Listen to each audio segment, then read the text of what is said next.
You, John Fitzgerald Kennedy, do solemnly swear I, John Fitzgerald Kennedy, do solemnly swear that you will faithfully execute the office of President of the United States that I will faithfully execute the office of President of the United States and will, to the best of your ability, and will, to the best of my ability, preserve, protect, and defend the Constitution of the United States. preserve, protect, and defend the Constitution of the United States. So help you God.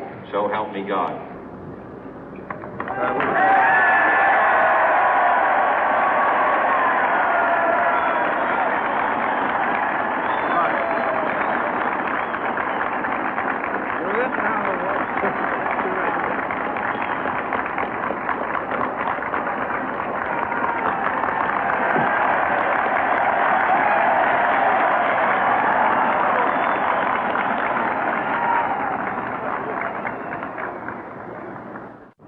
Vice President Johnson, Mr. Speaker, Mr. Chief Justice, President Eisenhower, Vice President Nixon, President Truman, Reverend clergy, fellow citizens.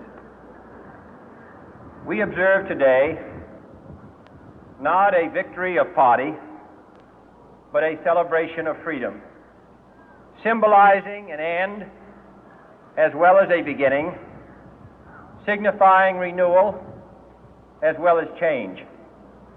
For I have sworn before you and Almighty God the same solemn oath our forebears prescribed nearly a century and 3/4 ago. The world is very different now, for man holds in his mortal hands the power to abolish all forms of human poverty and all forms of human life. And yet the same revolutionary beliefs for which our forebears fought are still at issue around the globe. The belief that the rights of man come not from the generosity of the state, but from the hand of God. We dare not forget today that we are the heirs of that first revolution. Let the word go forth from this time and place to friend and foe alike that the torch has been passed to a new generation of Americans born in this century, tempered by war, disciplined by a hard and bitter peace, proud of our ancient heritage, and unwilling to witness or permit the slow undoing of those human rights to which this nation has always been committed and to which we are committed today at home and around the world.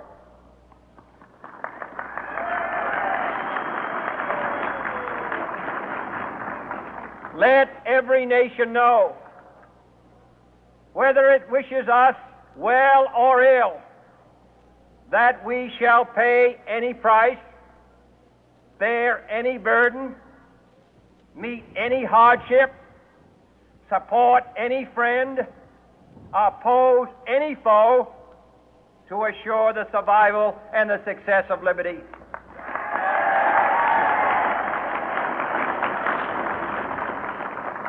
This much we pledge and more. To those old allies whose cultural and spiritual origins we share, we pledge the loyalty of faithful friends. United, there is little we cannot do in a host of cooperative ventures. Divided, there is little we can do, for we dare not meet a powerful challenge at odds and split asunder.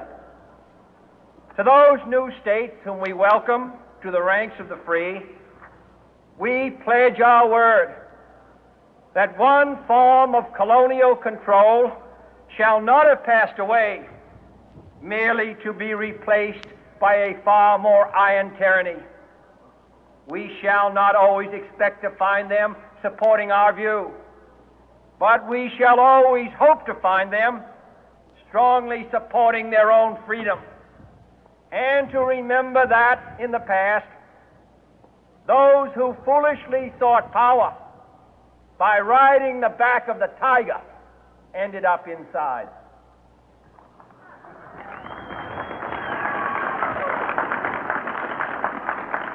To those people in the huts and villages of half the globe struggling to break the bonds of mass misery, we pledge our best efforts to help them help themselves for whatever period is required, not because the communists may be doing it, not because we seek their votes, but because it is right. If a free society cannot help the many who are poor, it cannot save the few who are rich.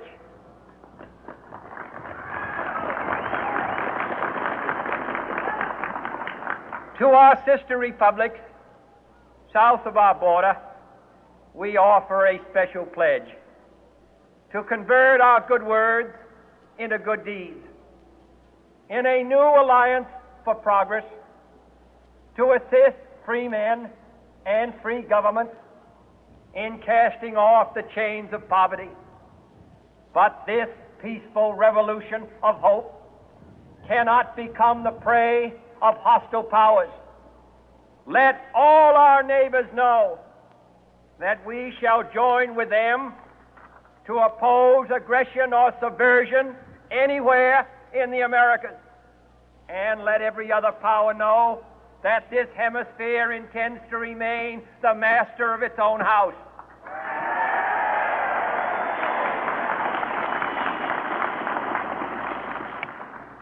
To that World Assembly of Sovereign States, the United Nations, our last best hope, in an age where the instruments of war have far outpaced the instruments of peace, we renew our pledge of support to prevent it from becoming merely a forum for invective, to strengthen its shield of the new and the weak, and to enlarge the area in which its writ may run. Finally, to those nations who would make themselves our adversary, we offer not a pledge, but a request that both sides begin anew the quest for peace.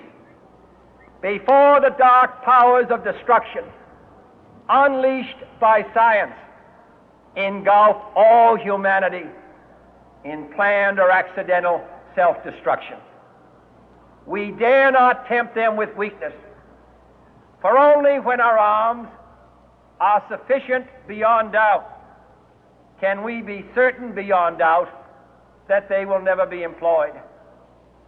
But neither can two great and powerful groups of nations take comfort from our present course, both sides overburdened by the cost of modern weapons, both rightly alarmed by the steady spread of the deadly atom, yet both racing to alter that uncertain balance of terror that stays the hand of mankind's final war. So let us begin anew, remembering on both sides that civility is not a sign of weakness, and sincerity is always subject to proof. Let us never negotiate out of fear, but let us never fear to negotiate.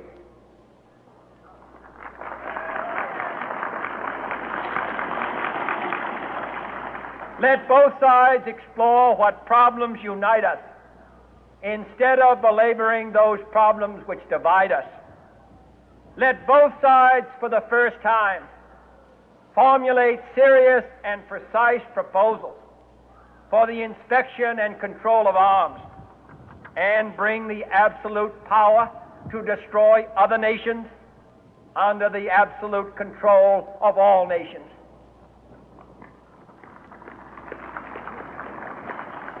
Let both sides seek to invoke the wonders of science instead of its terrors.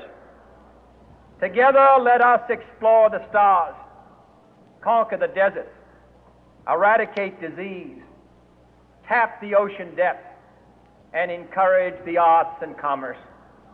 Let both sides unite to heed in all corners of the earth the command of Isaiah to undo the heavy burden and let the oppressed go free. And if a beachhead of cooperation may push back the jungle of suspicion, let both sides join in creating a new endeavor, not a new balance of power, but a new world of law, where the strong are just and the weak secure and the peace preserved. All this will not be finished in the first 100 days, nor will it be finished in the first 1,000 days, nor in the life of this administration, nor even perhaps in our lifetime on this planet. But let us begin.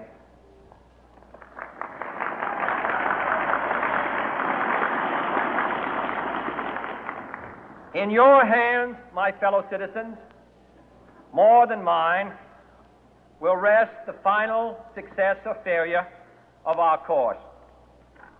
Since this country was founded, each generation of Americans has been summoned to give testimony to its national loyalty. The graves of young Americans who answered the call to service surround the globe. Now the trumpet summons us again, not as a call to bear arms, though arms we need, not as a call to battle, though in battle we are, but a call to bear the burden of a long twilight struggle, year in and year out, rejoicing in hope, patient in tribulation, a struggle against the common enemies of man, tyranny, poverty, disease, and war itself. Can we forge against these enemies a grand and global alliance, north and south, east and west, that can assure a more fruitful life for all mankind? Will you join in that historic effort?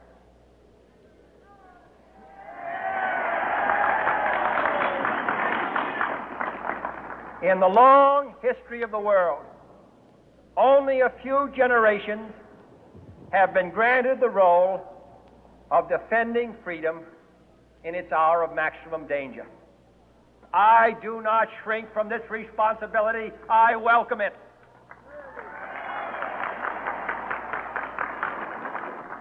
I do not believe that any of us would exchange places with any other people or any other generation.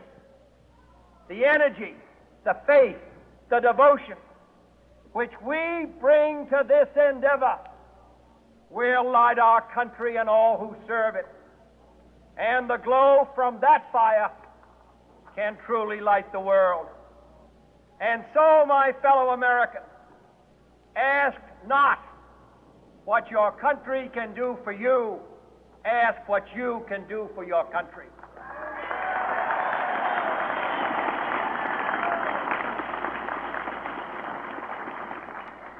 My fellow citizens of the world, ask not what America will do for you,